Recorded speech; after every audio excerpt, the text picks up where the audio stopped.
Hi friends, அனைவருக்கும் வணக்கம்.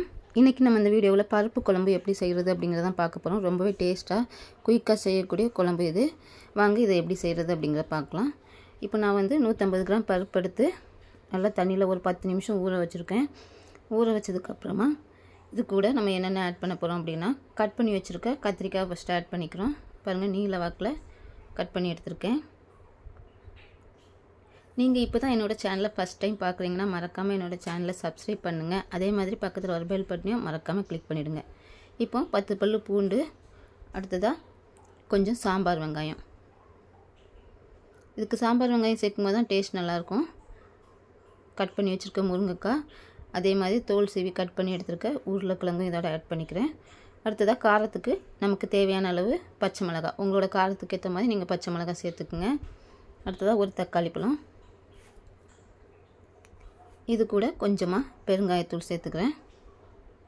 சேர்த்துட்டு கொஞ்சம் ஒரு சிட்டிகை மஞ்சத்தூள். இப்போ குக்கரை மூடி ஒரு 3லேருந்து 4 விசில் வர வரைக்கும் விட்டுடலாம்.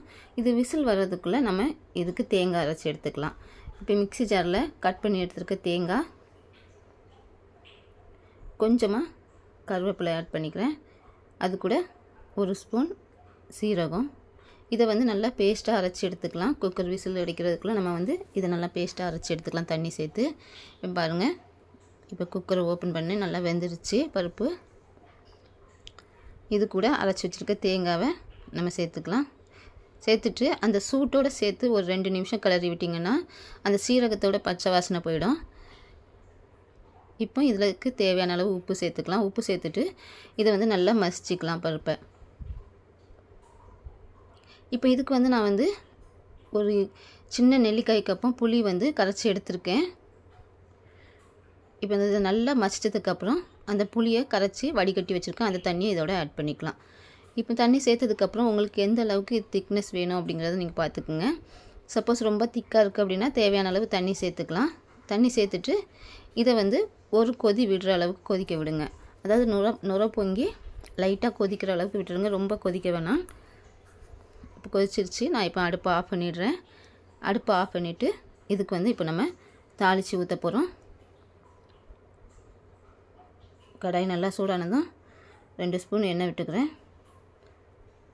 1 ஸ்பூன் கடுகு. இந்த கடுகு நல்லா பொரியட்டும். பொரிஞ்சதுக்கப்புறமா ஒரு காஞ்ச மிளகாவை நான் 3ஆக கிள்ளி வச்சுருக்கேன். அந்த காஞ்ச மிளகாவையும் இதோட ஆட் பண்ணிக்கிறேன். ரொம்பவே குயிக்காக ஈஸியாக செய்யக்கூடிய குழம்பு இது. கண்டிப்பாக இந்த ரெசிபி உங்களுக்கு பிடிச்சிருந்தா கீழே இருக்க தம்ஸ் அப் பட்டனை கிளிக் பண்ண மறக்காதீங்க. அதேமாதிரி என்னோடய சேனலை நீங்கள் இப்போ தான் ஃபஸ்ட் டைம் பார்க்குறீங்கன்னா மறக்காமல் என்னோடய சேனலை சப்ஸ்கிரைப் பண்ணுங்கள். அதேமாதிரி உங்களோட சப்போர்ட்டை தொடர்ந்து கொடுங்க. பாருங்கள், கட் பண்ணி வச்சுருக்க வெங்காயம் சேர்த்துருக்கேன். சேர்த்ததுக்கப்புறம் அந்த வெங்காயம் நல்லா பொன்னிறமாக மாறுற அளவுக்கு நல்லா நிறம் மாறட்டும். அதே டைமில் கடுகு நல்லா பொரிஞ்சிருந்தால் தான் அதோடய வாசனை நல்லா இருக்கும். இந்த வெங்காயம் நல்லா நிறம் மாறினதுக்கப்புறமா கொஞ்சம் கருவேப்பிலை சேர்த்துக்கலாம். கருவேப்பிலை சேர்த்தது நல்லா கருவேப்பிலை பொடிஞ்சு அந்த சத்தம் நிற்கிற அளவுக்கு நல்லா கிளறி விட்டுடுங்க. கருவேப்பிலை நல்லா பொரிஞ்சால் தான் அதோடய வாசனை நல்லாயிருக்கும் தாளிக்கும் போது.